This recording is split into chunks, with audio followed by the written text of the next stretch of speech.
We're live? Yes, now. Okay. Hello, good morning, everyone. Welcome to our July National Call. We're so excited to have everyone here, and I am especially excited about this month's call because, as you can see, we have a wide array of speakers and presenters participating today.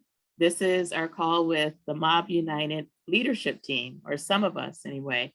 And we wanted to do this because we are commemorating our 5-year M.O.B.B. anniversary. We have actually been around for 5 years now, which is really, really hard to believe. And we've all, many of the people you see in these Hollywood Squares boxes, I guess that's how it appears, have been dedicating their time, their talents, their resources for 5 years as volunteers to build this organization. And it is the thing I'm most proud of that, I started this as a Facebook group, just posting my own feelings, fears, concerns, anger, all the emotions. And so many people answered the call. So many people joined the Facebook group for sure, like more than 170,000 people, but that's just the beginning. So I think like the main thing we want to convey today is that, we're not just a Facebook group, we're an organization. And the reason we're an organization and not just a Facebook group, because there are many, parents and moms Facebook groups. The reason we're more than that is because of the people you see here today, dedicating their time, so many hours, so much strategic thinking, and, work on the ground to make it happen. So that's why we call ourselves Moms on the Frontline. So I just want to kick it off by showing a video first, and then we will come back and share a little bit about the organization and then go into our conversation. Beth, are we ready with the video?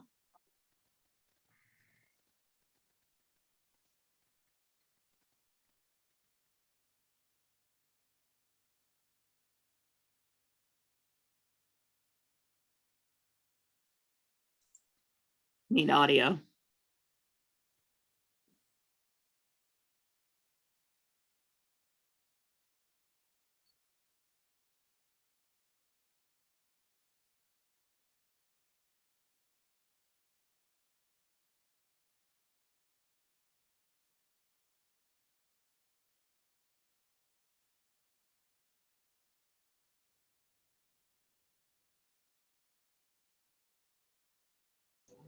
Are we not getting audio through? Sorry.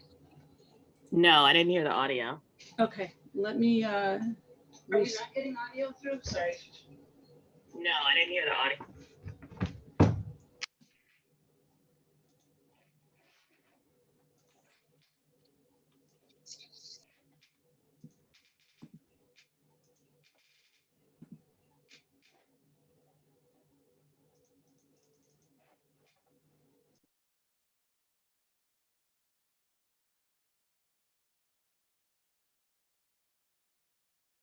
It's all about giving moms the confidence, the empowerment.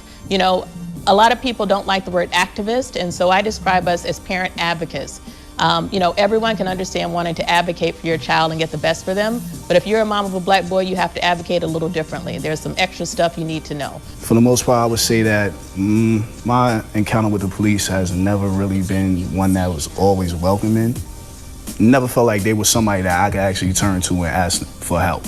The first time that I've encountered that probably was when I was around 13 years old. At that time I had just gotten to be about 5'10". I was 13, fresh and a new teenager, and I was coming back from the basketball court, and some police officers had stopped me and said I fitted the description. Where was I coming from? Where you going? And that was the questioning that they did. They pat me down, said somebody got robbed, something like that. And for me, I was just 13, so I was shook. I didn't even know really how to go about that encounter. I was sitting there like, whoa. And what I hear a lot is that many moms say every time their sons leave home, they're afraid. They're afraid they won't return. They're afraid that there will be mistaken identity, that they'll get pulled over, that someone will target them unfairly and mistreat them. And it's this constant fear and anxiety that we live with that I don't think, parents of other children really can identify with. When I made my very first post on July 7th of 2016, I wasn't trying to start an organization. I was just expressing what I felt. I was just expressing my own confusion and sadness and anger. And that one simple expression of me being vulnerable in that moment connected with so many people that thousands of people felt compelled to join. So we started out on social media, but we quickly decided to form 2 nonprofit organizations. So one is Moms of Black Boys United, which is our 501c3. And we focus primarily on a few key systems. We focus on the education system, the criminal justice system, and the mental health system, because we found that those things are very interrelated in terms of how they interact with and impact our sons. We've hosted seminars on topics like how to interact safely with law enforcement, understanding the school to prison pipeline, dealing with the trauma associated with all of these issues and constant barrage of negative images, and understanding the defund the police movement. So it's a broad set of topics. They aren't all doom and gloom. We also have an annual vision board party for moms and sons to craft a vision for the year together. And then we also focus on advocacy. Our 501c4 is all about advocating for policy change at the local, state, and federal level. The main point of the organization, I would say, is making moms feel empowered to speak out in any public forum on these issues, to be effective advocates and keep these issues front and center. We have local chapters all around the country, and we are training and empowering moms to be effective advocates in any public forum. We've taken moms to state capitals, to Capitol Hill. We encourage everyone to connect with their local and state legislators, and we give them talking points. We give them our legislative agendas so that they will keep the issues that we care about front and center. I did not intend to start a national organization. It just became that because there was such a groundswell of emotion and support and people feeling like they wanted to do something, because otherwise we're all just sitting here individually thinking about these issues and crying and having this fear and anxiety around it. But what M.O.B.B. United has provided is a community of empowerment and action so that we come together and feel like we're doing something. I want to live to be old. I want to know me saying that doesn't make me brave, because I deserve the chance to see it happen. I want to be old and gray and love without my wife fearing for my life. You know what it's like to know that if a cop took my life, society won't bat an eye. Media would justify my outline body as thug. Like I ain't have a mother that called me son. Instead, they show a picture of me with a blunt and say I always was a hothead. After all, law isn't about what's right or wrong, but what you can prove. And black men being viewed as human goes against the 13th Amendment. You see, when you're 6'4" and black, you learn a smile is the only difference between Thug and Will Smith, but it still don't matter, because at any given moment, both could be Sean Belled.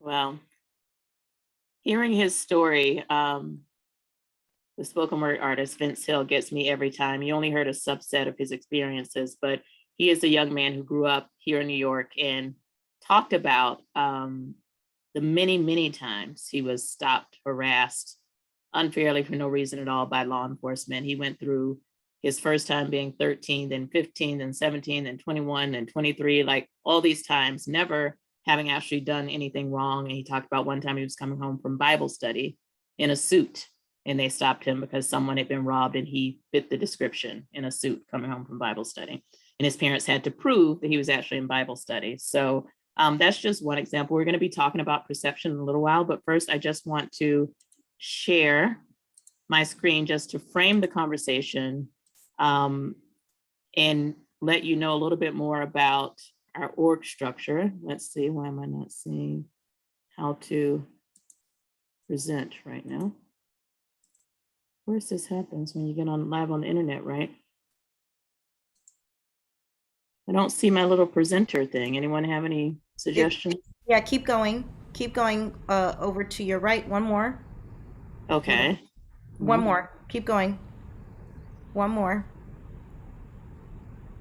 Oh, I think the Zoom Next is one over. blocking. Next one Zoom over. is blocking it. That's what it is. Really, Okay. right there. Yeah. Okay, you got it. Okay, so first of all, happy Mobbiversary, everyone, especially the people on this call. We made it 5 years, which is a huge, huge accomplishment. I remember hearing a stat when we first started. Vanessa remembers this. I don't remember, I was at some nonprofit, something they said most nonprofits don't make it beyond 3 years. So I just want to celebrate, and we don't often say celebrate, we say commemorate, because the reason we started this organization is not a reason to celebrate. So we never we're not in a celebratory mood, the fact that we started an organization because our sons are dying unfairly and being discriminated against. But I do, in this moment, want to celebrate the fact that we made it to this point, and that we made it together, and that we made it as a team, and that we've been grinding for 5 years. So thank you all.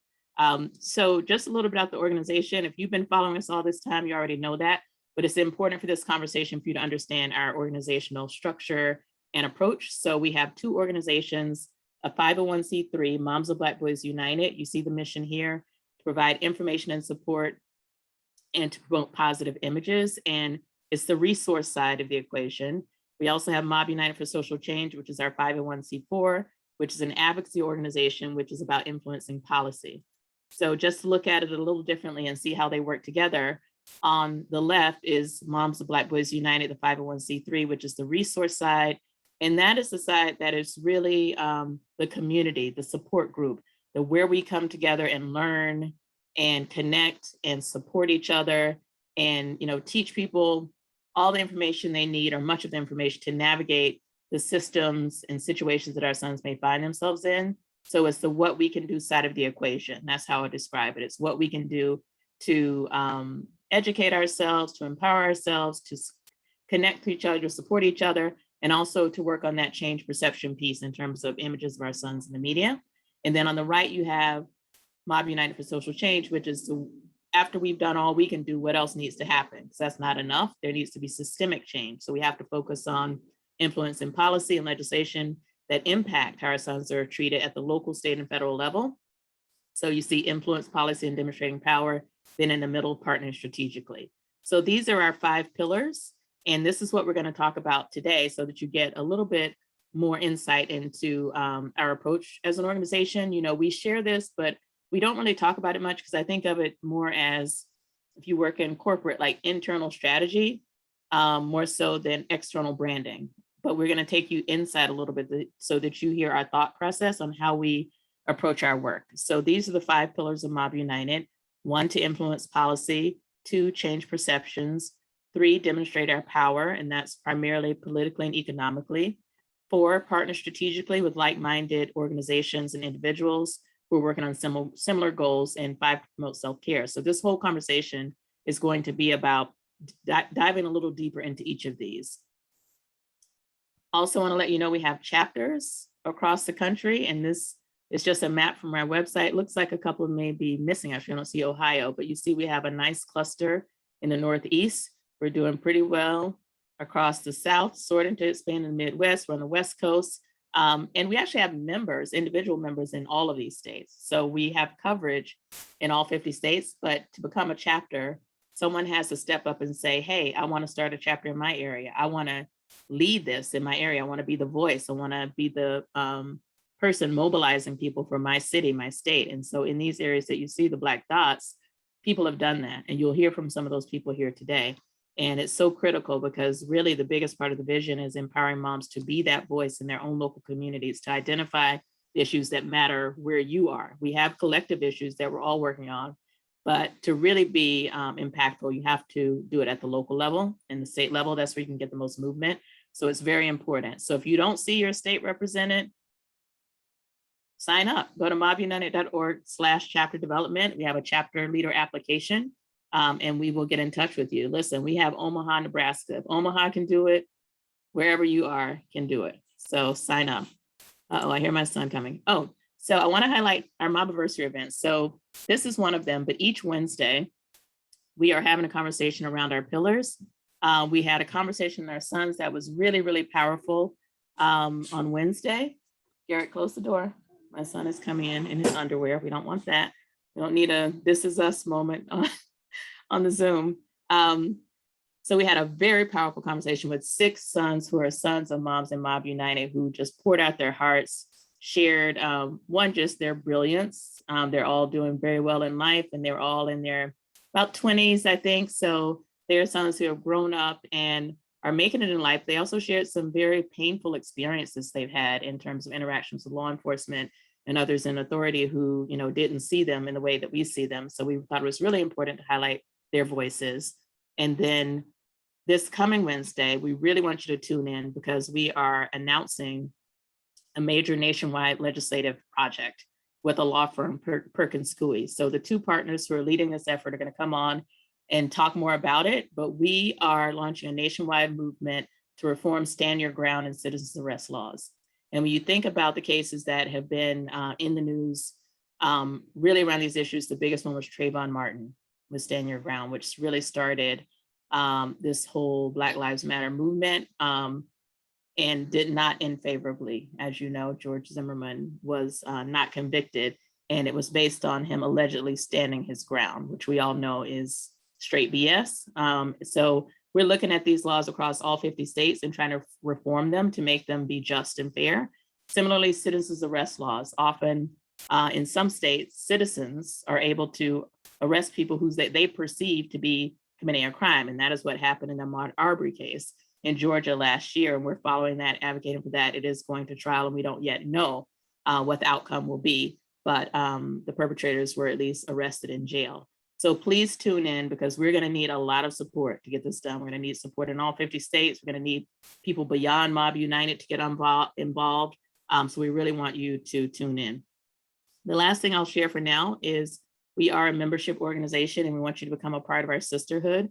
So if you go to our website, mobbunited.org/join, you will see all of the options to become a member. And we really try to make it accessible to everyone. So the first thing is you have to be a mom or a primary caretaker of a Black boy or man. So somebody who either is raising, has raised a Black boy, and been on this journey. That's the only criteria. We don't care what your race, religion, sexual orientation, gender identity, educational level, marital status. We don't care about any of that as long as you have the experience of raising a Black boy. And we have membership levels ranging from as low as $3 a month and $25 a year to $1,000 for a lifetime, because we want to make it so that anyone can be a part of this. So I'm going to stop there for now so that we can get into our conversation, and we're going to kick it off with the pillar change in perceptions. So a lot of what our sons experience in society are due to negative perceptions of them and people expecting the worst of them. And we always say we want the world to see our sons through the loving eyes that we do, full of potential, full of hopes and dreams, just like everyone else, and worthy of being able to fully live and pursue those dreams. So we're going to talk a little bit about what M.O.B.B United has been doing to try to change perceptions. But first, I just want to get some thoughts about, what you all think about perceptions of Black males in the media. And I want to share the first example that came to mind for me, which is kind of a little off the beaten path and maybe not the one that you would think of first. But if you remember last year, there was the case of the Central Park bird watcher who was sitting there and asked the white woman to put her dog on the leash. She didn't do it, and then called the police on him saying a Black man is threatening me. And what struck me about that story is that in the course of the next few days, I learned everything there is to know about Christian Cooper. I learned that he graduated from Harvard. I learned that his parents were activists in the 60s or 70s in Queens. I learned that his sister is a producer at HBO. And when I looked at Amy Cooper, all I knew was that she worked at a financial firm. I don't know what her parents do. I don't know what her siblings do. I don't know if she has kids. All I know is she worked at a financial firm and she called the police on this man. I thought that was very interesting because often we talk about like how whenever someone's victimized of a crime, they dig up all the dirt, they show the worst picture with them, like smoking a blunt and holding a gun and all this. But what I felt in that case is that in that case, they didn't find any dirt, right? They found he's a Harvard educated Black man who sits on the board of the Audubon Society, which is a very elitist institution in New York. But I felt that it was like they had to prove that he's worthy of sitting in the park watching birds. Who is he that he deserves to just sit in the park and watch birds? And had they found anything else, that he was a high school dropout, or maybe his father was in jail instead of an activist, and then they would have said, well, maybe he deserved to have the police called on him, right? But he came out squeaky clean. And to me, that was just as offensive as the reverse, because you have to prove our right just to be, just to sit there and watch birds in the park. And so I'll stop there. And would anyone else like to just share your thoughts on this notion of perceptions of Black boys and men? Depelsha, I'll chime in there. I think for me, in that same case that you were discussing, what struck me and disturbed me was his level of forgiveness. I feel like we are constantly and forever showing deference and providing the excuses to others to treat us poorly. And so when it was all said and done, at the end of it, he just said, I don't want any smoke. I just want this to go away. And we are forever shrinking ourselves to make things go away, or to just fit in, or to not be the squeaky wheel. And I respected his decision to kind of just walk away from it. But it also was hurtful that we are forever making ourselves small instead of saying, I am worthy and it is okay. And she was wrong. And I don't have to make that okay for her. I don't have to make the person who victimized me feel better. Yes, that reminds me of the both of John case too in Texas, when his brother hugged the woman who murdered him as he was sitting in his apartment eating ice cream. Like, that was really, really disturbing for me. I'll try. Hi, everyone. I'll chime in there a bit. Hopefully you can hear me well. Raise my volume. What I remember about that was the fact that I had to yet again explain to my boys how to move through society safely. And it was another example of what could go wrong that I had to rationalize and explain for them so that they can get home safely. So I live in a mixed neighborhood. My kids go to mixed schools. They are very active. They're all over the city, or they travel often. And of course, they're going to encounter people from all walks of life, right? I never explained to them before that they could just literally be walking through the park and have somebody call the police on them because they walked too close to them. And it was alarming and disheartening, and I could describe it in other ways as well, but just exasperating, because yet another reason for them to have to be careful out there in this world. Thank you. I want to go to Vanessa now, our executive director, who has been doing a lot of work in this area on change perceptions. Can you talk about some of what M.O.B.B United has been doing over the past 5 years? Yeah, thanks to Pelsha. And I feel very similarly to how you and Charmaine and Kim have shared in terms of how challenging it is to kind of navigate this world in terms of changing perception. And I think very early on, when we were really focused on the Facebook group, I'm so sorry.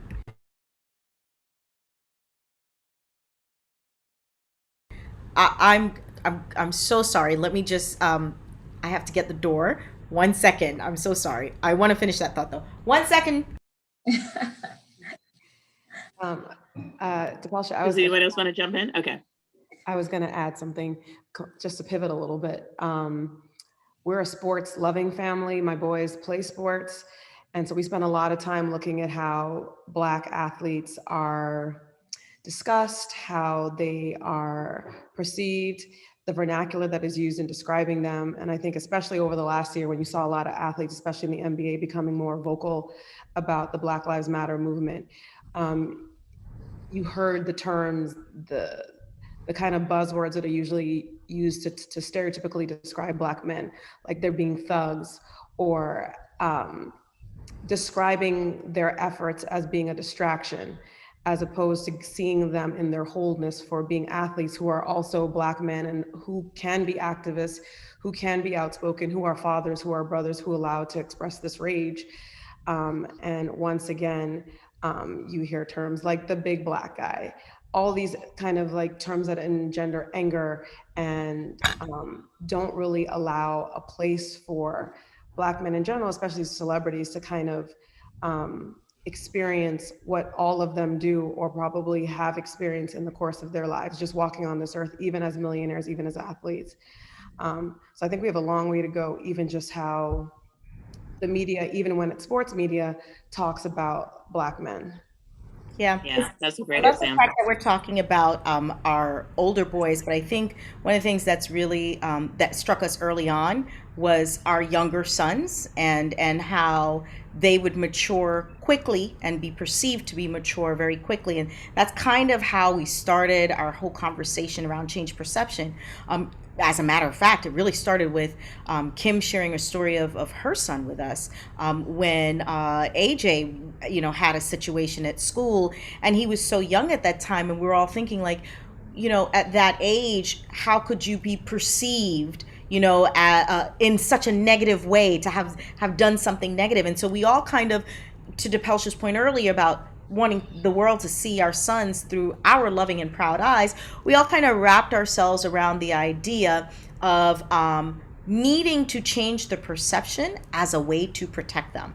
And that was our first big image campaign that we launched, Protect Them. And the idea behind that, that was brought together by Sonia Marchand, who's a member of our California chapter, and T. Wilson, who was running our social media at that time. The idea was that we wanted to share a visual image that showed how we want to go through life, embracing our sons, wrapping our arms around them, because that's the only way we knew how to protect them. And we felt like when you put your arms around your son, people look at them differently. Now they're not looking at them as a grown up at 10 years old, as most people do. They're looking at them as your child, right? As a matter of fact, we almost wanted to run with a bumper sticker that said, when you pull up to this car, know that this is someone's son in there, or something to that effect. Because we do realize that when you approach it from that situation, you're humanizing. And that's one of the big issues here, the fact that our Black boys and men, their humanization is devalued by other people who are either in authority or law enforcement. They're teachers, doctors. It's something that that we struggle with. So that Protect Them and focusing on changing perception immediately was one of the big things that we really focused on. Another area of changing perception that was very important to us early on was the idea that when a Black man or boy has a negative encounter with law enforcement, whether it's harassment, whether he's been beaten, whether he has lost his life and has been murdered, they tend to put the spotlight on the negative things that this person may have done or experienced at one point or another in their life. The fact that Trayvon, who had the sweetest baby face ever, right? They want to pull out the fact that he may have taken a picture with a gun, or may have, had a situation at school that involved narcotics, as a way to demonize him. And we found that a lot of the police reports that we were seeing, time after time after time, they were showing pictures of our sons and of Black young men in circumstances that had a negative connotation, whether they were in jail, whether they had a weapon, whether they were turning up. That's what they wanted to show the world, as opposed to focusing on the fact that this Black person was killed, was murdered by law enforcement. They wanted to focus on the negative things that they did. So we put a lot of effort into trying to change that narrative a little bit. When we saw very, very early on in M.O.B.'s formation, in M.O.B. United's formation, we decided that we would push back against those negative stereotypes by, providing maybe a press release or something, a statement or something that spoke about the victim in a positive light, fighting against that negative narrative. And then to move further on throughout the years, we decided, maybe we should let our sons tell their stories. Because, no one can be inside their heart and mind when they're going through what they're going through with law enforcement or with people in authority. Only they can share the fear, the hurt, the shame, um, the anger of having to deal with that in a way that is engaging, informative, transformative potentially, with the rest of the world. And so, a couple of years ago, DePelsha actually came up with this idea, like, why don't we put our sons on a platform, if you will, allow Mob United to be a platform so that they can share their stories, so that people can see them for who they are in their everyday lives with their moms, their schools, their friends, right? Their loved ones. So people can hear what they dream and aspire to be, but also so people can hear what they fear in life, the day-to-day interactions with people. And that is how Sun Stories was born. And you may or may not have seen some videos. We'll definitely share some more throughout this Mobbiversary period that gives you some insight, because we've asked these young men to share it through their gift, which their artistic gifts. So it could be through painting, it could be through singing, it could be through rhyming and hip hop and spoken word. And the response we got was amazing, to see all these young men who had something super positive to share. And we really want to take it to the next level when COVID is done, and allow people to see their faces in real time, in real places, where you can see and feel their joy, their pain, from city to city, because we do know that the challenge that we're having around changing the perception is not only in our individual communities, but it is across the country. And so the only way that we can really make a dent in this is if we focus on talking to each community one at a time, each state, each city, each chapter, until we can start to really penetrate and make some change. So Sun Stories, there'll be a lot more. Look forward to it. Thank you so much, Vanessa. That was powerful. We're going to move on to the next pillar in the interest of time, but I just want to highlight, I forgot we were supposed to do intros and we're kind of running long. So I want to note that was Vanessa McCullers, Executive Director of the 501c3. We also heard from Kimberly Robinson Alexander, who you'll hear from again later, who heads up a lot of stuff around self-care, mental health, mob connections, special needs. You heard from Charmaine Lomax, who is our Long Island, New York chapter leader, and from Corinne Wells, who's one of the chapter leaders in South Florida. So moving on to our second pillar, which is a big one, which is influencing policy. This is a critical area for us. Like, I've been thinking a lot about this lately, because there really hasn't been, groundbreaking, sweeping legislation that impacts the lives of Black people in a major way since the movement of the 1960s. When you think about the Voting Rights Act and all that, the movement led by Dr. Martin Luther King Jr. yielded in terms of actual legislation that changed our lives, we haven't had that kind of legislation for the positive. We had it for the negative. There have been crime bills that impacted us in major ways that led to mass incarceration. But there hasn't been something significant that I can think of, and I'm going to turn to Delicia to tell me if I'm wrong, that has impacted our lives positively. And we think potentially the George Floyd Justice and Policing Act has the potential to do that as one example. But before we get to that, I want to just ask Delicia Reynolds-Hand, who has been leading our policy and advocacy efforts for the whole 5 years, to talk about some of the work that Mob United for Social Change, which is our advocacy arm, has been doing. And I was thinking this morning about one of our first initiatives was around de-escalation training and opposing Jeff Sessions. I was just like remembering all the graphics, the Sandra Bland Act, criminal justice reform in Louisiana. So can you just talk about like some of the things we've been up to and more about our legislative platform? Sure, happy to.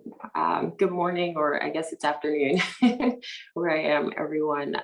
Delicia Reynolds-Hand here, and coming to you from Maryland. And one of the things I love about the organization is the 5 pillars, because perception influences and impacts how we move throughout the world, but then perception becomes narrative and narrative becomes policy. It informs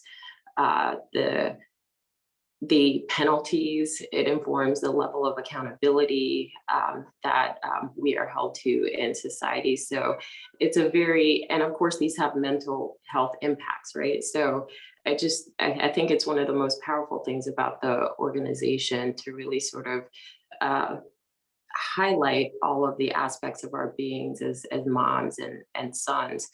I'll tell you a little story historically. Depelsha, you reminded me of it. When I was in law school, I had the privilege of seeing Derek Bell, who's like a notable civil rights lawyer and was involved in a lot of notable cases, re-argue Brown versus Board of Education. And he re-argued it against Alan Dershowitz, who's also another notable legal figure. And for any of you who know Derek Bell, he's got interesting views, notably, which is, and this connects to this organization and why the pillars and the work that we do is so important. But he talked about Brown v. Board and how there's a shift in the narrative. So the case that preceded Brown v. Board in pushing for desegregation was Plessy v. Ferguson. Plessy v. Ferguson basically asked for equality. It asked for economic equality and it asked for educational equality. Brown v. Board, the crux of the argument basically said Black people are morally inferior and they're psychologically inferior. And they would benefit from being in white schools. And so he makes the argument that even though Brown v. Board achieved a result, it did so at the great harm to Black people in this country, that we lost sort of a potential economic mobility and economic justice argument. And it continued very harmful stereotypes. And so I think one of the important aspects of this organization in linking changing perception to changing policy is that you got to start with improving how we are seen and how we are able to move through the world. And to me, there's nothing more emblematic of that than Brown v. Board, because in getting our kids into this school, it also reinforced very harmful stereotypes, which we see in school policy. So what you see in school policy today are rules about dress that are racially coded. What you see are rules about how we should wear our hair, how our children should wear our hair. Braids, twists, cornrows are seen as unprofessional. Our children are excluded at higher rates because they're seen as more aggressive, or their very presence is not seen as normal. So again, the perception linkage is very important. And then as they get older, going back to the initial part, they become victimized when they're the victims, right? So their stories don't become police officers who took unnecessary steps, who use more force than is necessary. It becomes, this is a kid who, had a record, or this is a kid who, looks suspicious, et cetera. And therefore, force was necessary. So we started our work 5 years ago, looking at police policies, looking at policies around police action, such as de-escalation. One of the first bills that we supported was one that would have tied funding to police departments all across the country to requiring de-escalation training. De-escalation is kind of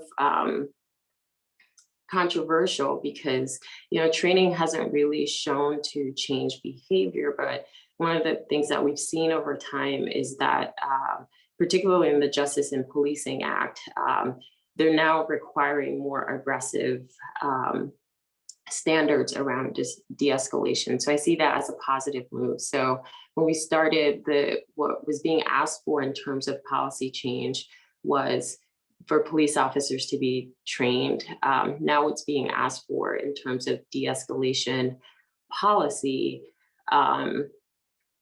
is for them to actually use de-escalation techniques. So the dialogue has changed, and I believe that a lot of the work that this organization and others have done to bring more attention to the experience of our sons and the Black men in our lives has helped to do this, right? It's helped to the engagement that we've done to have moms go out to their local municipal board hearings, school board hearings, county council meetings, state legislature hearings on specific pieces of legislature has helped to change the dialogue. So now the standard for de-escalation that you're seeing in legislation all across the country is a requirement for police officers to actually de-escalate before they can use force, which is profound and significant. And it's one of the tenets of the Justice in Policing Act, which is national legislation that we are supporting. It's very near passing, thanks to the effort of Tim Scott and others in the Senate. It did look like they've reached agreement on some of the issues in the bill. Other issues that we have supported over time, which again, the dialogue has changed. So I find that as positive, is standards around use of force. We've seen laws, for example, pass in California.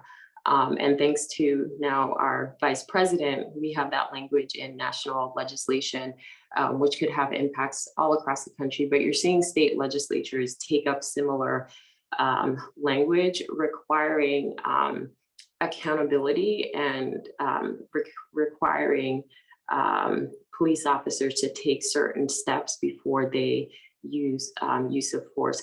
We saw a couple of months ago, I forget what state this was, where a police officer who was pushed out of the force 15 years ago, I believe, for intervening in another officer's actions when he was using use of force. We saw not just this police officer get accountability. She spent years advocating for herself, but we also saw in the state the law change such that police officers are now being encouraged to intervene when their fellow officers are using force. So I think that's positive. The dialogue is changing. Certainly we have a long way to go. There are other things that we are asking for. We're also asking for accountability. So going back to the narrative, the same standards, police officers should be held to the same standards as members of the public when they use force and it results in bodily harm or death of an individual.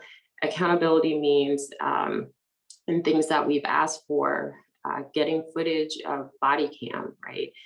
Body cameras are now the standards all across the country. And so we want body cam footage to be released as soon as possible to family members and members of the public. If the police have nothing to hide, such that they're wearing these cameras, we want that footage made available. We also want standards for how body cams are used. Oftentimes in some of these cases, you'll see that the cameras may not be turned on until a certain point.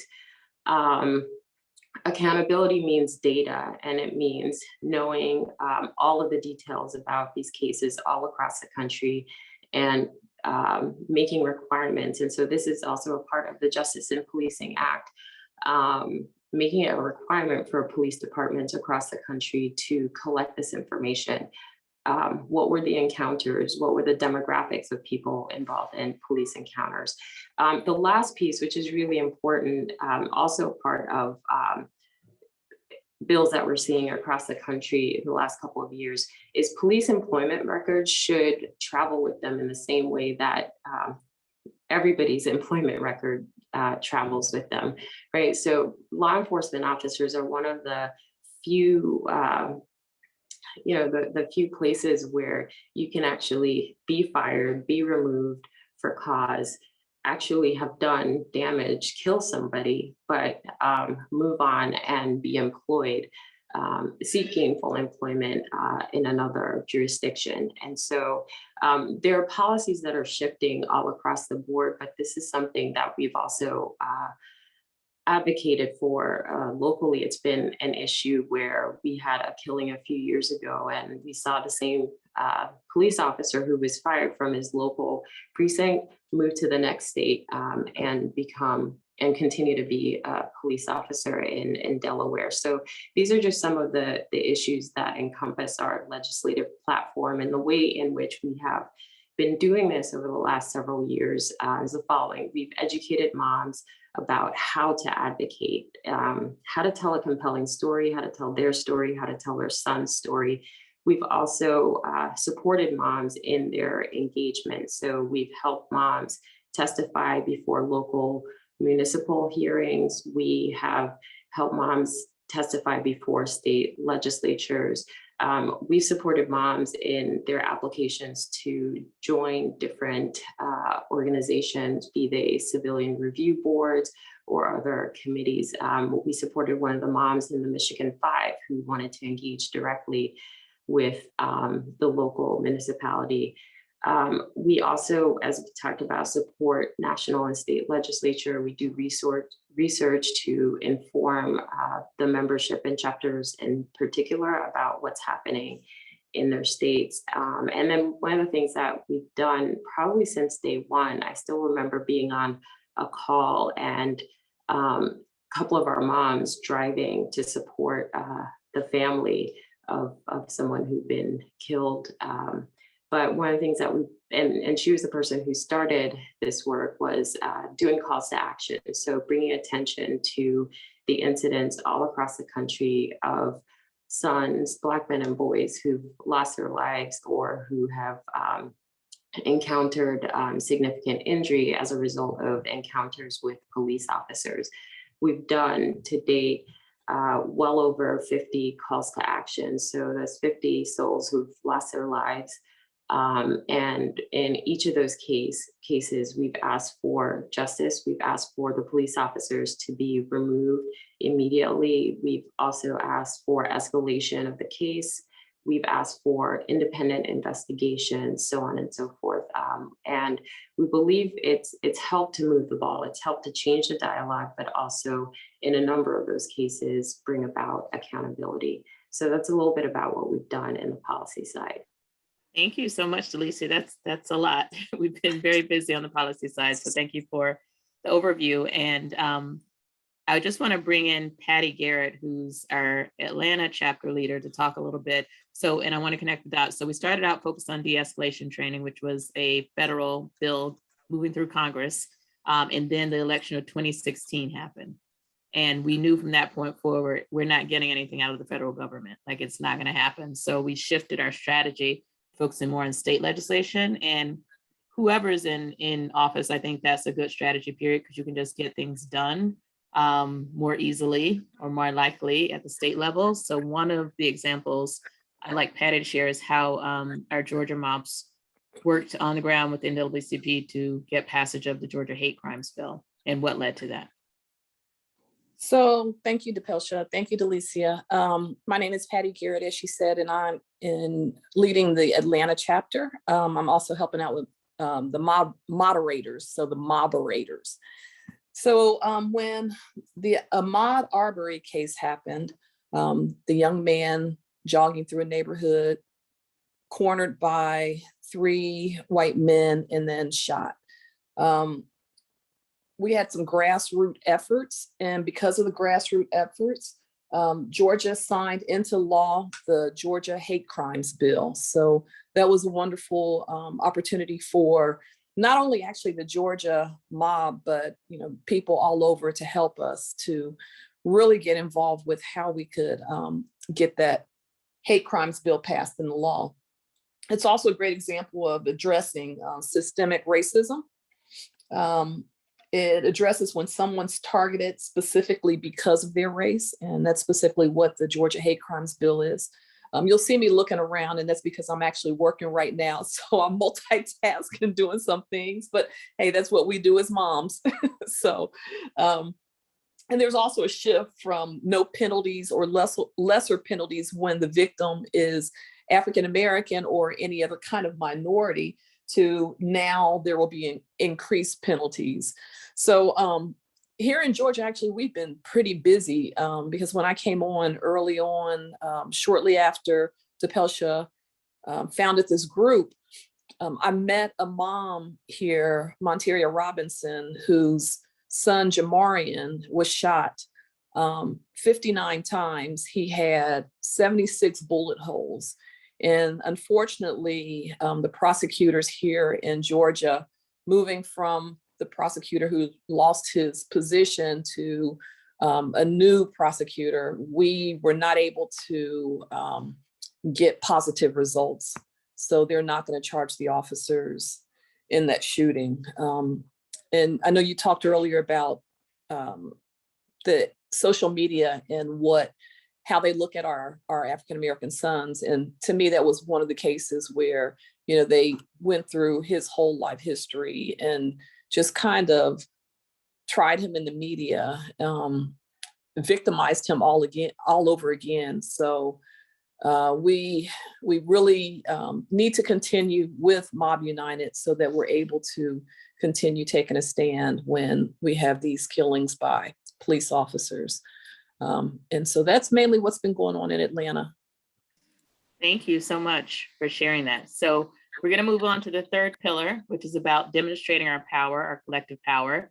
And I'm just going to ask Curticia, who is one of our newest chapter leaders hailing from the state of Connecticut, to talk a little bit about what that means. How can we demonstrate our power collectively? Oh, wow. Well, first of all, happy 5th anniversary, ladies. I'm so happy to be part of the panel. My name is Curticia Anderson, and as Tapelsha said, I am in Connecticut, and I have 3 beautiful sons and 1 beautiful daughter. But my sons are my hearts, just as well as my daughter, but they hold a special place. So when I think about demonstrating our power, I really just think about, wow, and Patty said it great, it's a grassroots movement.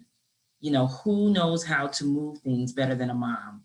And so when I thought about joining M.O.B.s, I followed you all for about a year, and I said, man, they're doing some really good stuff. You're out there, you're advocating, you're marching, you're on the forefront, you're front line of doing this work.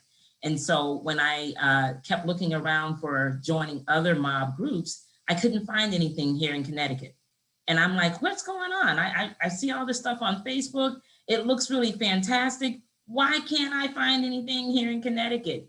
And so when the opportunity came up, when someone from the executive board reached out to me and said, hey, check out our website. We're not just on Facebook. And I'm like, really?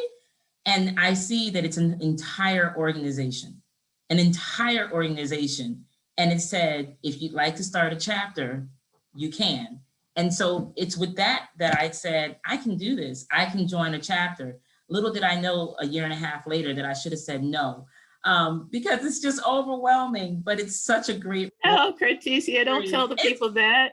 No, it's just a lot. It's a lot, but it's so rewarding. Anything that starts. And so when I think about grassroots movements, I really do have to refer to what happened here in Connecticut. We had a huge case back in 1989, Sheff versus O'Neill, and it was a civil rights case. It went all the way to the Connecticut Supreme Court. And it really talked about the basic right to a basic education. And we're talking about our Black and brown children receiving the same qualities as our suburbs here in Connecticut were receiving, quality education. And so that was in 1989. It was retried again in 1996. As of January 10, 2020, 31 years later, the Supreme Court just settled it. And so when I think about how long is too long, I think about M.O.B.s, right? We are going to be doing this work for a very long time. And I am happy to say, Tapelsha, that I'm here for the ride. I'm going to be here for the long ride. And so how do we demonstrate our power? It's really simple. Getting out the vote. What we've done is voter registration drives. We've talked about the youth vote. We have really demonstrated that we are on the front lines, that you can see us. Before the pandemic, we were there right along all the voter registration lines. We were there talking about educational rights. We were there talking about civil rights. And so that is something that is near and dear to my heart because it demonstrates that we have a voice and that we're leveraging our voice. I think it's really great when we talk about developing our chapters around the country. That again is demonstrating our power and leveraging our power so that we can be on the front lines talking about the local and state issues that impact our boys. And so when we look at how that's going, we talk about the economic process, about how we're looking at companies that only that are not supporting us, we're going to boycott them. And that's something that M.O.B.B has done. M.O.B.B has really just been out there saying, hey, we want your support, but we're only going to support you if you support us. We're going to really be a voice that says we're pointing out things that are not right, that are not good for our families, not good for our boys, but really wanting to shine a light on the inequities that are going on. I love the social media blast, right? I love when M.O.B.B says, let's mobilize, let's get together. And you have 172,000 strong women who are saying, I can send that and hit that button. And just by doing that, we have demonstrated our power. We've demonstrated our power in such a way that social media platform has become a voice that now we are saying, hey, we're going to do it on a local level. We're going to bring it down to the front lines because you all can do this work. So I am very grateful that you trusted me to lead Connecticut. And I also had Kai Belton, who's not on this call today. But it's very, very important that the work that we're doing is highlighted because I know that we are all very, very busy. I can see that we're all multitasking, but moms drive this work. And I think anybody can agree with me on that one. I've had some really great conversations. So demonstrating our power, that's how we're doing it. Thank you so much. I want to invite Kiana to chime in on this, but first I just wanted to say demonstrating collective power is so important and it's kind of embedded in our name. Like one of the reasons United is in our name is to convey that. Like we're not just acting individually, we're not just all doing our own thing. Like we have a platform, we have issues that we're all rallying around and we're gonna show up in a united fashion. So one of the things I shared on one of our events recently is when we go to meet with legislators or when we go to Capitol Hill or state capitals, these people, I won't say all they care about, but much of what they care about is getting reelected, right? They're trying to keep their job. So what they want to know is, are you in my district and how many people do you have behind you? So it's very important that we show up together and in numbers as opposed to individually so that they can feel that power or they can feel the threat of that power if they don't include the issues we care about as a part of their agenda. So it's critically important. But Kiana, I just saw that you had a comment in chat, so I wanted to know if you wanted to chime in and introduce yourself as well. Absolutely, and thank you so much. And the sentiments of Curticia, I couldn't say it any better. I feel exactly the same way. I am Kiana Childs Alexander, and I proudly represent the Trenton chapter, and we're going to be on our way to getting on the up and up as well. But again, your sentiments are right on the mark. The one thing that I love about Moms of Black Boys United for Social Change is that we stand in the gap for our Black boys and our Black men. And when you stand in gaps, you stand in between what may not be out there or needs to be out there, or you protect what needs to be protected. And that is our Black boys and our Black men. And we do that by demonstrating advocacy. We advocate on a bigger and better level, and we do it together, collectively, just as you said, DePelsha. But also we all put the light of the shine that we want on our Black boys and our men. And that means we tell our stories the way we want them to be portrayed. And when people see you telling your story the way you want it to be seen, they then will grab a hold of it as well. And it becomes almost like a snowball effect, where this is how they're portraying this group that they love so very much. They have no choice eventually but to love them, if not as much, maybe twice as more as they should be loved.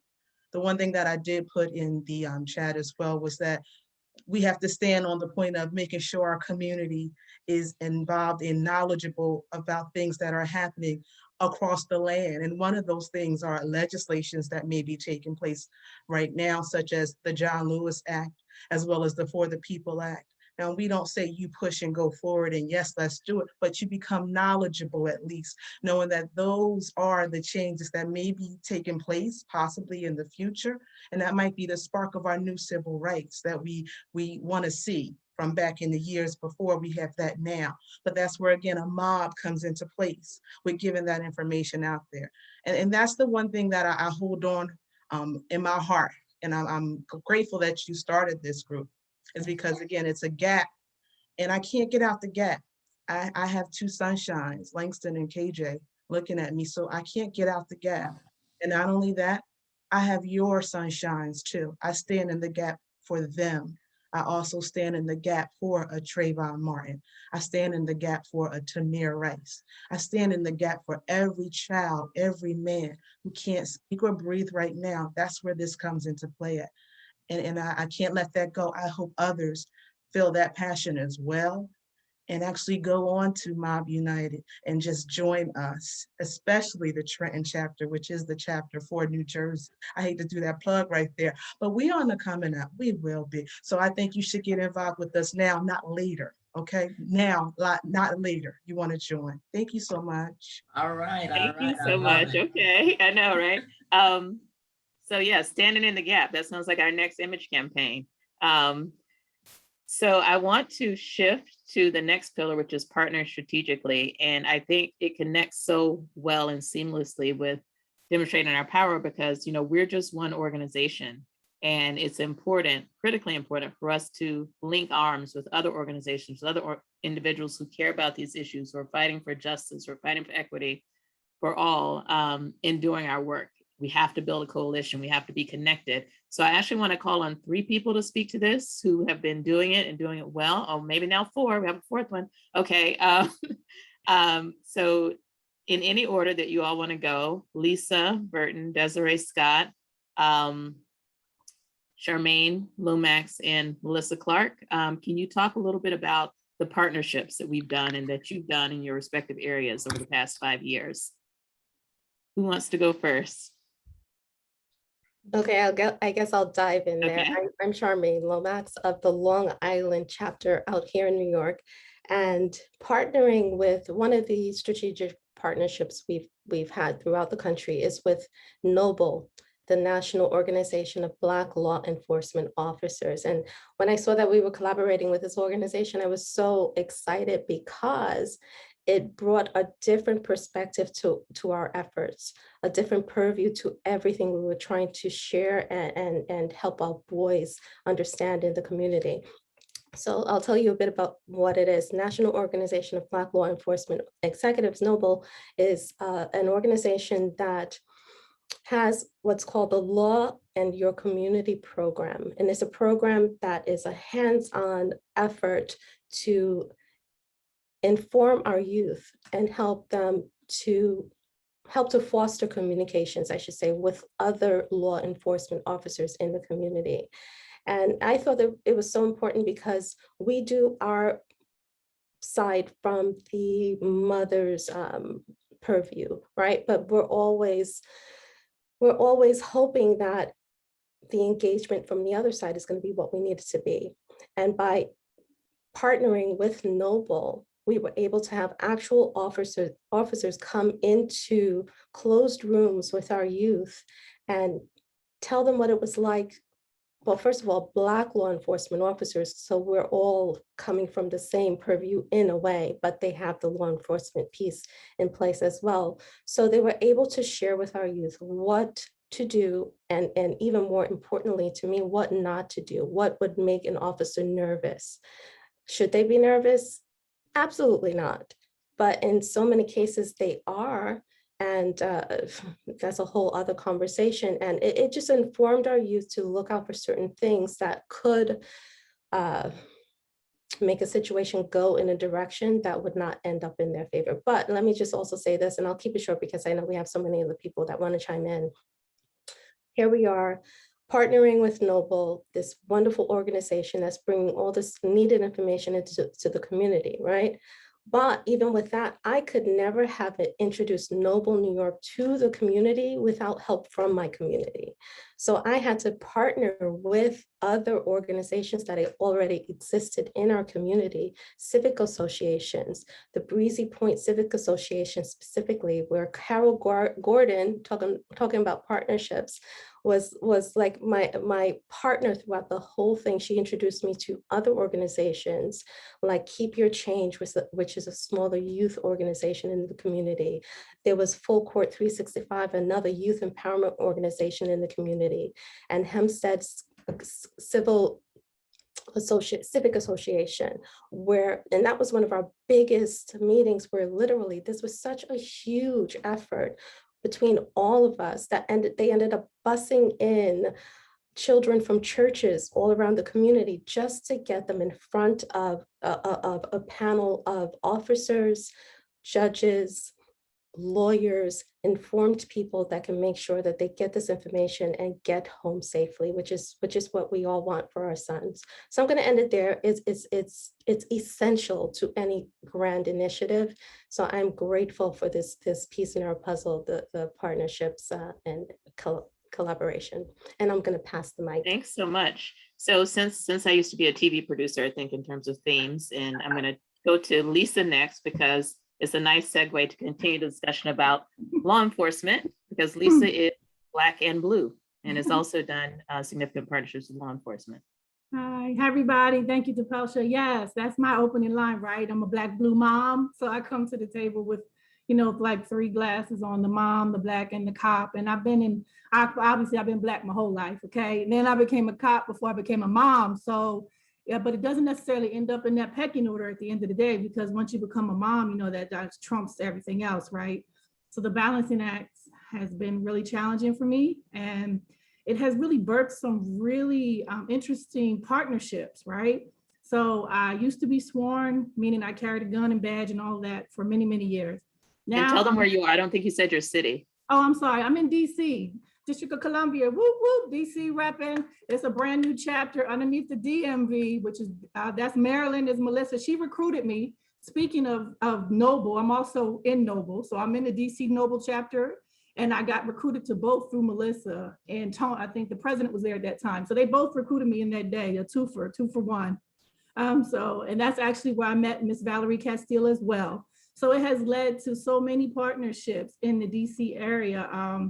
We did the first nonprofit, we did the first roundtable at the University of District of Columbia, which is also HBCU. A lot of people don't know that, but it is not just. And then now the MPD is partnering with Howard, the other HBCU in DC. And prior to that, I was engaged with the Police for Tomorrow program through Metropolitan Police Department with Georgetown Law Center. And the platform was basically based on us coming to the table, understanding that, trust is completely shattered at this point. So we were being challenged to connect with the community and go out there and build some bridges and rebuild the transparency and the trust. And we were really being challenged to come up with a capstone to figure out how to make that happen, because nobody wants to see us coming or even talk to us at police as a police officer. And I spent the last 3.5 years working in internal affairs for MPD as a civilian agent. So I applied for that job just because I was a Black Blue mom that was pretty much pissed off. And I thought that one of us needed to be at the table.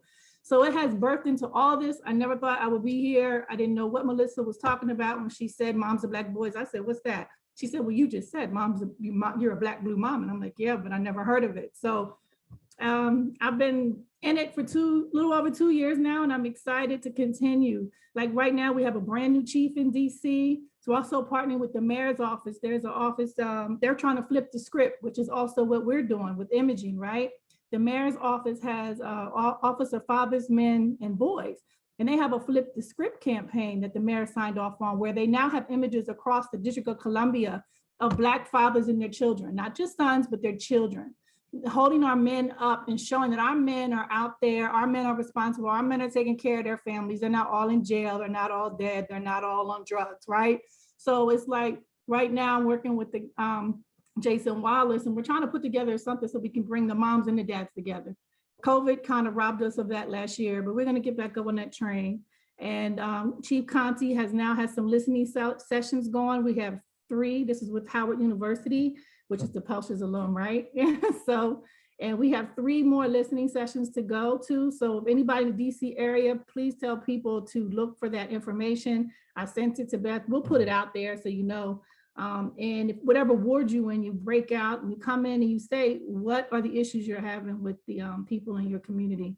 The last session we had the boys, the youth on there, and it was really riveting to hear, just like we did the other day, hear what they're saying about what's happening in DC with when they get stopped and how they feel about it and what they want us to do and how they want us to change it. And Chief Conti has really been listening to them directly. He's in the chats, he's on the sessions, he's interacting. So he means it. He's walking that talk. He's not just saying it. So that's the best part. And last but not least, we've connected with local mothers, and there's grief support, and probably be getting back to that with Rashika McBride and Tina Harrison and Danielle Brown. Shoot, Danielle's on here as well. So we have a lot of DC moms are just raring to go, and we just need to continue to build the chapter. Yes, thank you so much. And yes, shout out to Danielle Brown, who is actively participating in chat. Some people are on Zoom and some people are on Facebook. So thank you very much. I think I want to go to Desiree next, who has been on fire in Staten Island, hosting all kind of events with various organizations. So Desiree. Hi, everyone. Happy Mobbiversary. Yes. Okay. So I am a co-lead for Staten Island chapter in New York. I'm a co-lead with Marianza Steiniger and Tammy Greer Brown. And we are out here trying to make our presence known. And I think that is one of the biggest ways why our partnerships have really been effective, because we have been on the front lines, and just being able to partner with organizations that are also, aligned with our vision. Their missions are aligned with our vision. Whenever we come together, it's just such an awesome opportunity to be able to have everyone at the table just really building and moving toward the same goal. So I joined M.O.B.B about 2 years ago. I was recruited by my co-lead Tammy, and it's just been a great time. We have had a lot of support. So we have a lot of support on the local levels, a lot of moms, especially in Staten Island, that need support. And, we're able to provide that, to be that, to get that. And, I think that's the real important thing, us really just staying connected with one another, being able to be present in different spaces, and really just being able to be and continue to stay on the front lines. It's really important because we're also seeing the other organizations, again, that are out there, on the front lines as well. So we're able to really build and collaborate in a way that is effective, and a way that is allowing us to stand in that gap. So yeah, some of our partnerships, also our co-leads, each of our co-leads are moms of Black boys who happen to be on the Staten Island NAACP Youth Council as well. So that's been one of our main partnerships on Staten Island. And it's a really strong organization. The Youth Council is doing amazing things. Our executive board for the Staten Island NAACP Youth Council is currently all young Black men.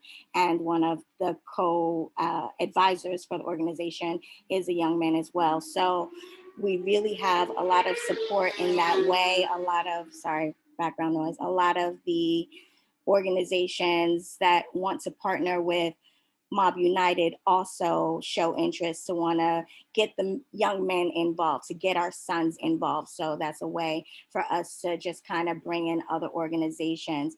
I find that one of the best ways for us to really be successful in these partnerships is like making sure that everybody has a part, everybody has, identifying goals, everyone has a role and a responsibility to play at the table. We're all going toward, achieving the same goal, and really it's just win-win for everyone. So, just staying consistent, and we have to be that voice for our young men. So that is the point. That is where we stand, and we really are non-apologetic about that. And that too just kind of gets us seen and heard, and wants, has other organizations wanting us at their table and involved in their organization as well. So just some of the organizations I'll name that we partnered with, aside from the NAACP Youth Council, the Staten Island HBCU experience, the New York Urban League for Young Professionals, La Comena out here on Staten Island, which is an organization for that advocates, for, I'm sorry, I lost their mission. I'm not even going to try to speak it. Beit Al Jamaat, we have Rise, we have Noble. So we have different organizations that are basically aligned with what it is that we're trying to do. And so in that alignment, brings us to the unity. So thank you so much. And if you haven't been to a Staten Island event, I encourage you to go to one, because they're very informative, whether or not you live in Staten Island, and you got to have some time on your hands. They're not usually short, doesn't it? Desiree is like the hostess with the mostest, along with Tammy, and they have rich, in-depth conversations, but always very informative. Curtis, is there something you want to say before we go to Melissa? So I was just going to say, I really, one of the things that you said that stuck out for me was just we're unapologetic about advocating for our sons. And I think what makes M.O.B. unique is that we are really focusing on our Black boys, Black and brown boys. We are standing in the gap. I'm going to use your words, Kiana. We are truly that gap, that we are really here for our boys. And if nothing else, we're going to always bring it back to, okay, that's good. You got all those great things you're going on your partnership. Can we talk about how this is going to impact Black boys? Can we talk about, I love the fact that when we're at the table partnering, that we're really having those conversations about just our boys, just how it's going to impact our boys, and really for the benefit of the whole community. Because I find that when you're doing the partnerships, everyone has their own agenda. When we're talking about civil rights, we're talking about all of us in this room. But when we're talking about just our men, just our boys, just our young men, I love that M.O.B. has a true initiative that we can really focus on when we're talking about legislations and partnerships, and really making this movement, step outside of the social media platform, but really to become bigger. And so that's why, again, another reason I'm here, another reason I'm at the table, because the initiative is very specific. So yeah, you have focus, and I'll elaborate on that for 1 minute. Then I want to ask Melissa Clark to talk about some of her coalition efforts. But what it says is they're worthy of that, right? They're worthy of that level of attention and support and protection. And I'm not asked this as often as I thought I would be, but I have been asked in a few forums, like, what about girls? And what I say to that is, first of all, most of us are Black women, so obviously we support women and girls, and they are also worthy of attention and support, but the issues aren't exactly the same. So there's intersectionality, right, which we know is overlapping issues, but each intersection creates a different experience. So if you were to only say I'm Black but you don't layer on the female part, then you're not getting the full story. So being Black and female is a unique experience, being Black and male is a unique experience, being Latino and male, being all of these intersections create a different experience. So you have to zoom in on that experience and really focus on the issues that impact that particular demographic. And when there are many organizations and efforts to focus also on Black women and girls, and when you're in those spaces, no one says, well, what about the boys? Because they assume that boys already have privilege, right? Boys are assumed to have privilege in America, but when you take the Black part on top of the boys, no, they don't have the privilege. They're not getting the same consideration and advantage that white and male would give them. So it's important to look at each intersection and then work together with other organizations to be a part of a broader coalition that is fighting for equity and justice for all. So I appreciate you highlighting that, because it gave me an opportunity to share that. But Melissa, I would like to go to you, because you have done an amazing job of on the advocacy front, building a coalition and really zooming in on issues in your area. So can you tell us a bit about that? Yes. First, I want to say sorry that I was late, and happy Mobbiversary. So I am in Maryland. I'm in Silver Spring, Maryland, just north of DC. And the way that the coalition formed in my area was after the Montgomery County Police killed one of our unarmed neighbors, Robert White, on June 11th, 2018. And this happened near my son's middle school a few days before school let out, a few hours before school let out. And it was the year that he was 12 years old. So my anxiety was through the roof. But what happened is the very next day, tons of us came together. We were already protesting in downtown Silver Spring. And what formed is now called the Silver Spring Justice Coalition. It has its own webpage, mission, vision. It's been working hard all these years. They just had our third memorial service for Robert White with family members coming to visit. But it's formed from his neighbors, just concerned citizens in our area, but then also tons of organizations. So we've got like a Maryland ACLU has been very active, Impact Silver Spring, the Poor People's Campaign is, and then there's a couple other great organizations that do a lot, Jews United for Justice. And as it's evolved, we've sort of come together as far as, we were all over the incident that had happened. We met with the police in the district where it happened. And actually the captain at that time was also African-American. And he basically said to us at that first meeting, don't drop this. Because somebody said, oh, there's just going to be another hashtag and then we're going to forget about this because it just keeps going. And he was like, do not drop this. And I took that to mean like, I'm on the inside, but I want it to change too, because when I go home at the end of the day and I take my uniform off, I'm still a Black man in America. And so they really there was a search for a new police chief. We were all over that. We were very close to having an African-American woman who really worked for change in Virginia, but that the Fraternal Order of Police really sort of like pushed her out. She actually withdrew her consideration for the role. So now we're stuck with sort of the same old. So we continue to work for police accountability. We came together and the Montgomery County Council had a police accountability bill right away. I testified on behalf of M.O.B.B. United. I do not like public speaking, but I felt really good doing that and talking about, my concern for my son, the fact that my son is afraid of the police, which is, legitimate fear.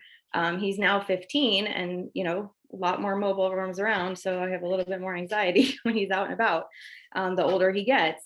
But it's been really great work. The other positive thing from all the coalitions is you get information so much faster. So somebody figures out, okay, here's a bill, it sounds great, but the devil's in the details, right? So here's why the Silver Spring Justice Coalition is not supporting this bill, because it's actually putting more police officers. Now they want to put them in our middle schools and our elementary schools. And so they package it nicely as like, oh, it's reforming, the student support. And it's like, no, we need the SROs out of the schools.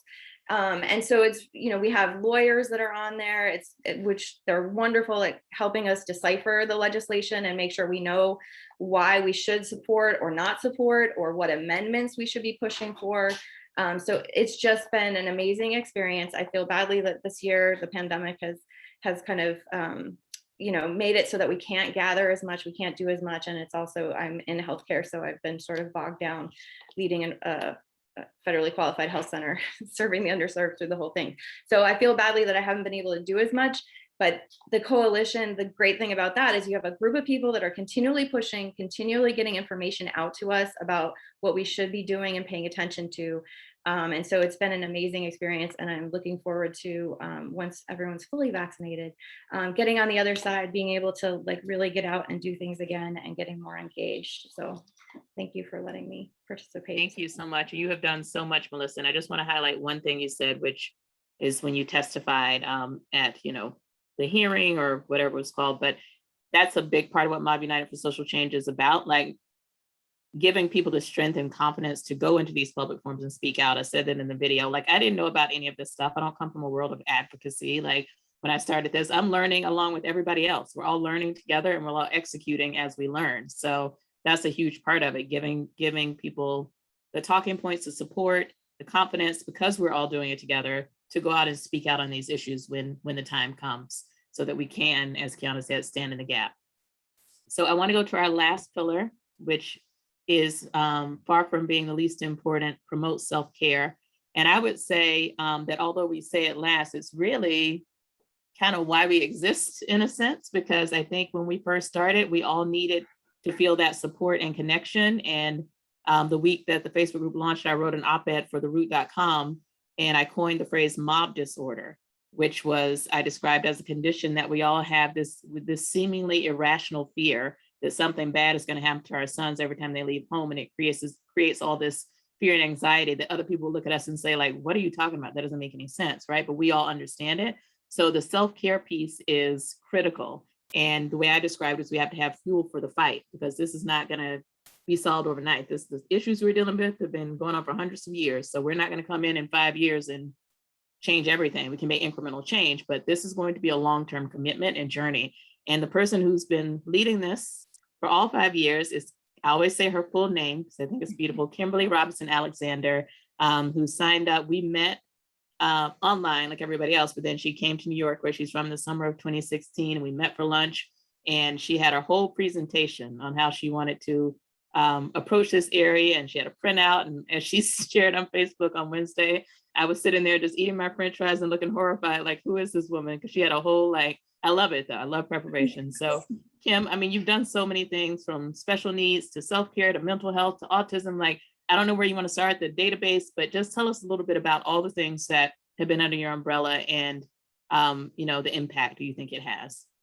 So I'll start out, I'm in Houston, Texas now. Like Dipalsha mentioned, I am from New York. I have 2 sons. They are now 22 and AJ will be 15 on Monday. And I have lots of stories and all of that kind of thing. But if I had to sum up the reason why I'm a part of M.O.B.B. United, I would say is because I didn't birth children to bury them. And so when M.O.B.B. United came into fruition, it was a no-brainer for me. And I'm a nurse by trade. I have 4 special needs children in one way or another, 2 girls and 2 boys. My son, who is 22, had a traumatic brain, and he was a premature baby, and then he sustained a traumatic brain injury when he was 9. And my 15-year-old has a rare disease that nobody's ever heard of, and has a lot of challenges behind that. And so coming into M.O.B.B. United, I knew exactly what area I wanted to be involved in. And if I had to summarize that piece of it, I would say that I'm the person who is looking to help moms feel good, moms and boys feel good. And that encompasses a lot of different things. It encompasses just mental health. It is physical health. It is all of those things. And in M.O.B.B. United, we didn't talk about it much on this call specifically, but we focus a lot on the school to prison pipeline, which I say is the cradle to prison pipeline, because it is healthcare, it is education, it is law enforcement, it is all of those things. And so my area highlights everything that falls underneath that. And so one of the ways that we've done that is our annual webinars for mental health, for autism awareness. But we also have an autism toolkit. We also have a mental health toolkit on the website. We want to empower moms across the board. We want to connect them to the right people in the right places with the right knowledge in order to advocate and speak up for their children. And so with that, we are developing a one-stop shop database, almost like the yellow pages of M.O.B.B. United. And we're answering questions, not just providing names and phone numbers, but answering questions on what you go to the table with. So if I need to speak to the school board, what do I have to ask? Who do I go to? Who do I go to when that doesn't go well? We want you to be a sound advocate and feel comfortable speaking out for your children. And all of that has fallen under health and wellness throughout the last 5 years. We talk about so many different things. We advocate and stand with moms who have experienced loss. Like Danielle Brown said in chat, we were with her at Essence, and we continue to communicate with her and support her in any which way that we can. So we want to continue to do those things. I know for me, the case that kind of broke me. My son, I shared, is 22 years old, and he has just moved into an apartment in Austin. And I remember when Botham Jean was killed, for me, it was a very pivotal change for me. It was the place where it reaffirmed my position in M.O.B.B. United, because if there was no place else I thought my boys were safe, was in their home, right? I thought my kids, they're unsafe when they leave the house. But that case crushed me because that man was in his home and he was no longer safe. And so it was the thing that broke my mental health. It was the thing that hurt me. And so we just continue to move forward in trying to support moms mentally, physically, emotionally.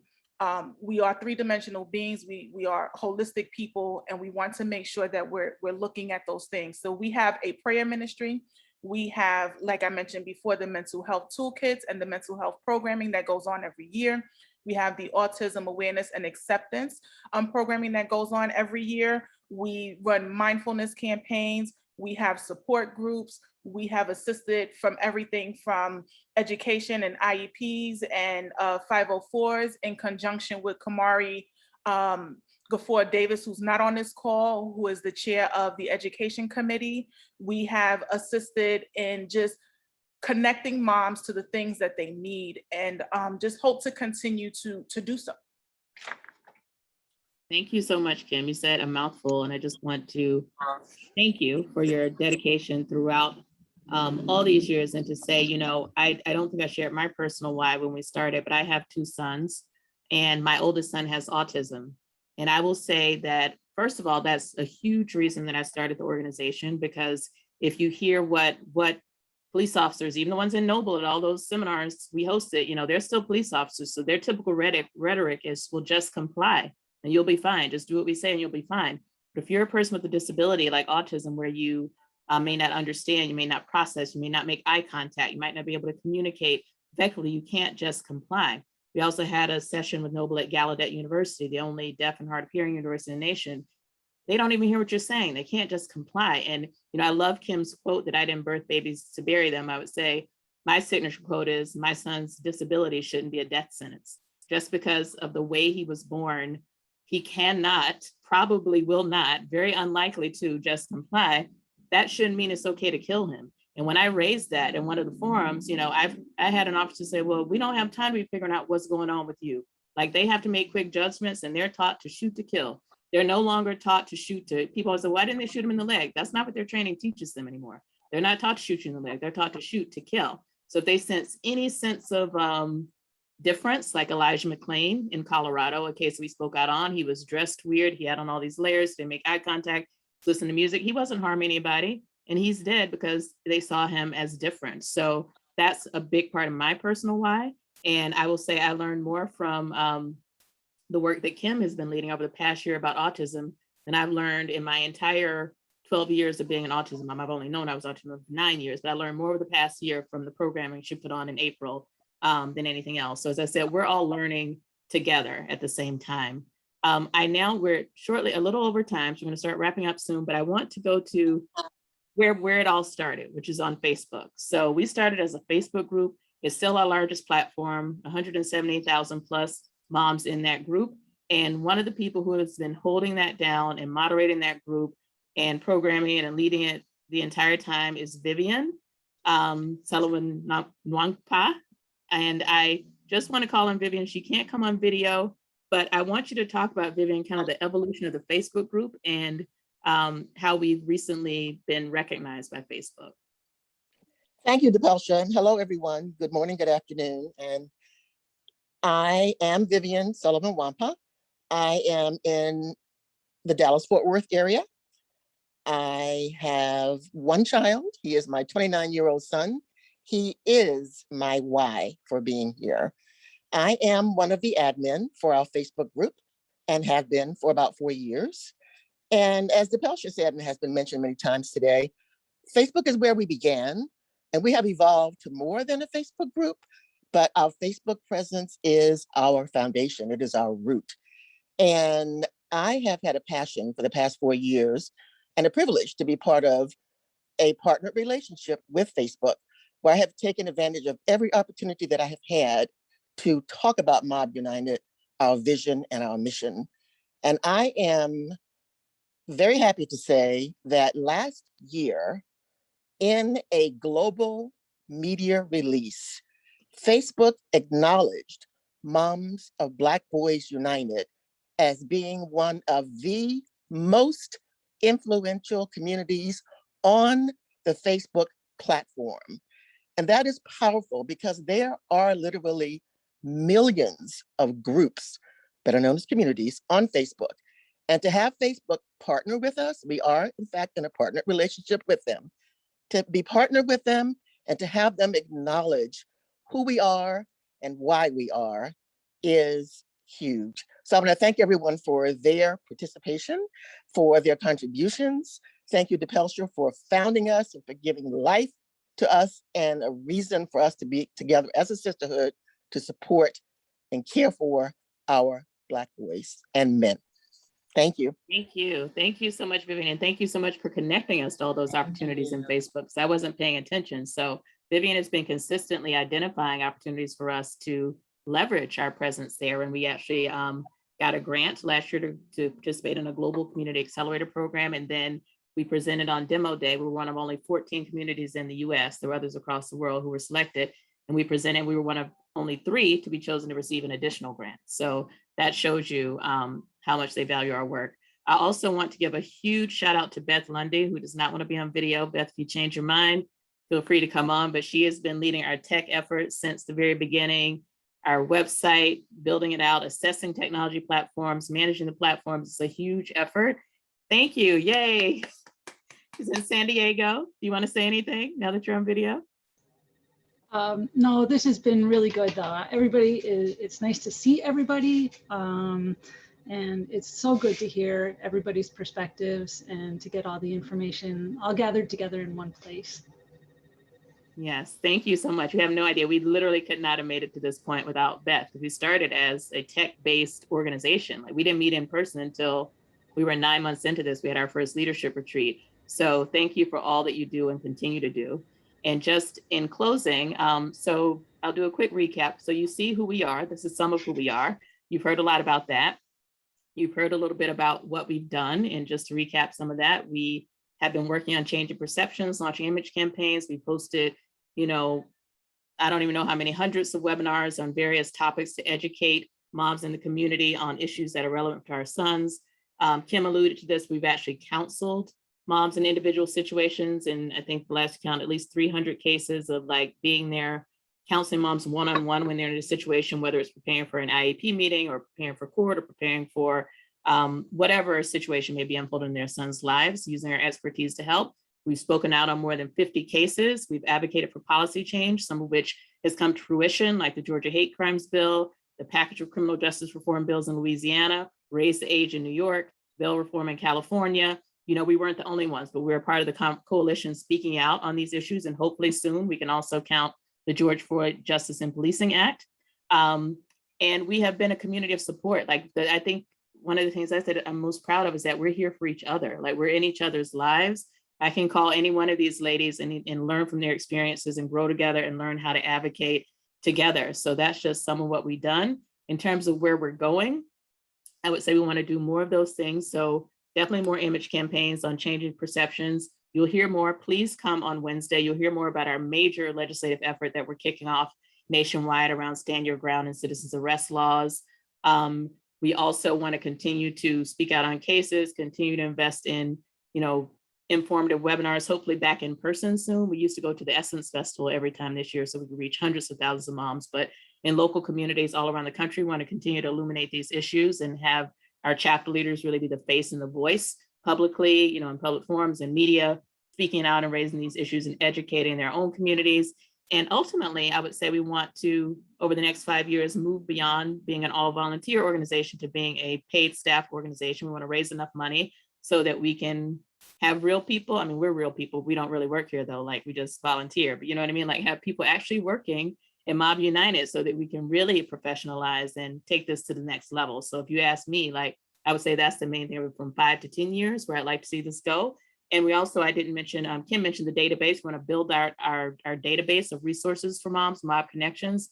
We've completed New York and we're going state by state to build out all the access to resources, whether it be legal, educational, mental health, how to navigate different systems, different bodies of government, and people in authority you need to contact on certain issues.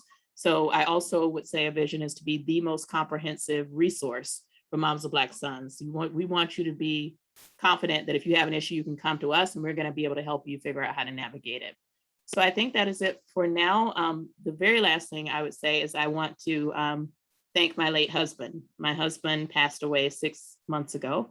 And so this community for me has become, like, if it was important before, it's really important now for me to be connected to a network of moms who I can call on for support.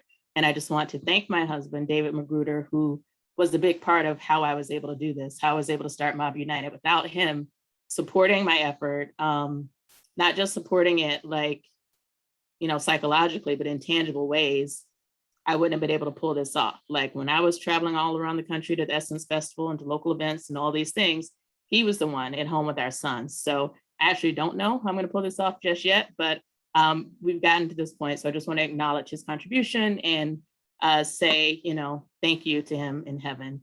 And with that, unless there's anything else anyone would like to share, we're going to call it a day. But thank you, M.O.B.B. United leaders. Happy anniversary. Yes. Hey, it's Patty. I don't think we can end this call without thanking you. You are the reason we are here. Had it not been for your insight, had it not been for you needing the support, you have been tremendous.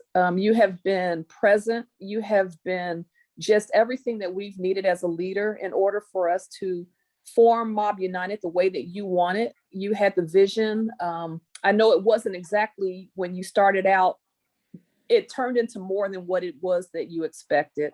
And so for that, I personally want to thank you. And I think I can speak for everybody that's on this call to say, thank you, DePelsha. Thank you, DePelsha. Thank you for everything that you've done and you continue to do on a daily basis. Thank you. And you all are the reason that it became more than I ever imagined. So thank you again. Hey, I just want my t-shirt.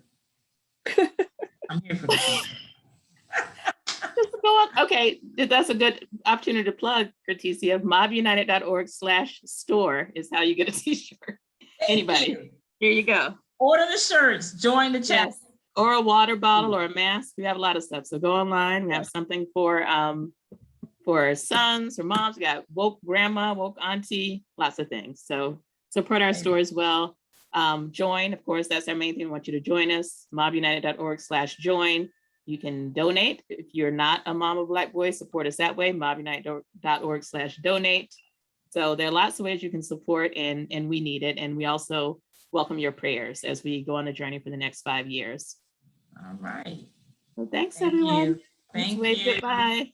Bye. Bye. Love you. Your wave is so regal, DePelsha. I used to be in pageants.